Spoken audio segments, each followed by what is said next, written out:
All right, class. I want to sort of make an emergency video here because we're getting very late in the process.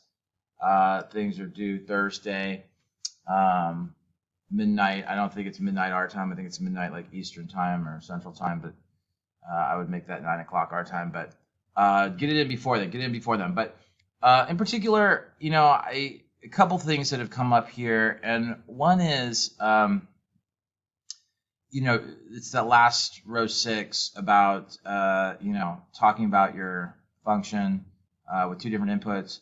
One thing that has to happen is the different sections of code. Different sections of code have to execute based on the input, right? So one of the things is you need to see your programming. So I wrote this program. It's kind of a simple program. I think it might meet all the criteria. I don't know. It's like super simple, and it's kind of silly. What's the purpose of this program? I would say entertainment. Just entertain the user, amuse the user. And that's a tough one. It's tough for them to say, oh well, this isn't entertaining for anybody. So the purpose of my program is entertainment. My program starts with a small list of magic numbers. It then asks the person how old they are, and then asks them for numbers, and then evaluates whether or not the number they give us is a magic number, like if it belongs to that list of magic numbers. If it doesn't belong to the list of magic numbers, we're going to put it in there, and it's going to become a magic number for the future, right? And so let's take a look at our function here. Does it take a parameter? Yes. Does it have iteration? Yes. And what it's doing is it's checking to see if the num that the value they give us is in the list magic nums. If it is, it prints out this statement. Otherwise, it prints out it's not a magic number, but now it is, and it appends the value to the list, right? So let's see if this thing's working. I haven't even run this yet, so let's see how this thing goes. How old are you? Oh, and by the way, how many times are you going to guess it's based on your age? So I'm pretty old. So let's say I was only 8. I'm 8 years old. Int object is not iterable. Why did I say for year in age? I don't know. How about for I in range? Okay, now that should work. Let's see. Wait, you know what I didn't like either? It says how old are you? Let's give it space. Okay. Well, all right, let's try this. How old are you? I'm 8. Okay, enter number. How about 5? Uh-oh. Uh-oh. So it's an infinite loop. Infinite loop. Okay. Infinite loop. So I run the function. I'm just trying to run it once. And for num in magic nums. If it's a number, if it's in there, we print it out. So the problem is it's evaluating every single time. Ew. I see you. But why would that do? Oh, because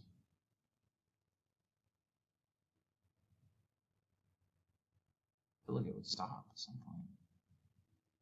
Really cool to stop.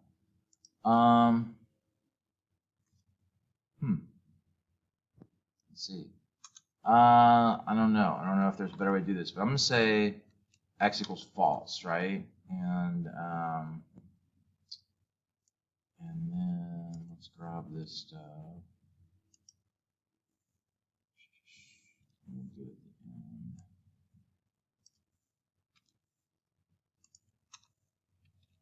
All right. So if that's true, we say, I don't know. Now this is, arguably. So if n equals num, we'll say x equals true. How about that? We don't really want to say. I want to say.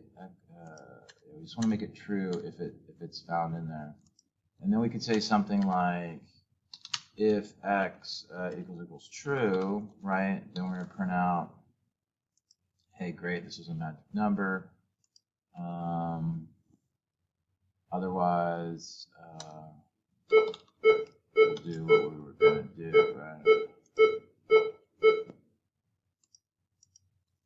problem. It's the problem with not writing iterative and incremental code, right? I wrote this little bit of code and I thought like, oh yeah, it's perfect, fine. What do we got? What do we got? What do we got? How old are you? I'm 8. There's a number 4. 23 was a magic number. I think I'm doing something wrong. I'm doing some for num in magic numbers. Imagine. Oh yeah, I'm using num as the thing I'm evaluating rather than n. I got you. Boom. Try again. Try it again. Or how old are you? I'm 5. Enter number 45. But now it is. So if I enter 45 now, I say, yay, 45 is a magic number. I could say 23. Yay, 23 is a magic number 1. Please enter number 9. And then boom, I'm done. Now, you may be saying to yourself, this is not a very exciting, interesting, satisfying program. But